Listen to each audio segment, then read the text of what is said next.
बातमीपत्राच्या पहिल्या भागात आपलं स्वागत। आता बातम्या पाहूया विस्तारानं। राज्यातील नगरपालिका आणि नगरपंचायतीच्या निवडणुकांमध्ये न्यायालयाच्या आदेशाचे अनेक टप्पे आले। विशेषतः 50% पेक्षा अधिक आरक्षणाचा मुद्दा गाजला। त्यामुळे निवडणुका लांबणीवर पडतात की काय अशी परिस्थिती निर्माण झाली होती। पण त्याच वेळी न्यायालयाच्या निकालामुळे 31 जानेवारी 2026 पर्यंत स्थानिक स्वराज्य संस्थांच्या निवडणुका होतील असं स्पष्ट झालंय। अशा परिस्थितीत आता महापालिकेच्या निवडणुकांची चाहूल लागली आहे। डिसेंबर महिन्यातच महापालिका निवडणुकांची घोषणा होईल आणि 20 ते 25 जानेवारी पर्यंत महापालिकेसाठी मतदान होईल अशी शक्यता आहे। राज्य विधिमंडळाचं अधिवेशन झाल्यानंतर लगेचच महापालिका निवडणुकांचा बिगुल वाजू शकतो।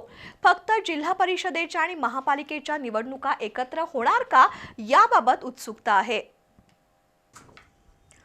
राज्यातील महानगरपालिका निवडणुकांसाठी प्रभाग रचना आणि मतदार याद्यांचा कार्यक्रम सुरू आहे। 22 डिसेंबर पर्यंत मतदान केंद्रनिहाय मतदार यादी प्रसिद्ध करण्याची मुदत आहे। गेल्या 8 दिवसातील सर्वोच्च न्यायालयाचे निर्देश पाहता स्थानिक स्वराज्य संस्थांच्या निवडणुका 31 जानेवारी 2026 पूर्वी होतील असे संकेत आहेत।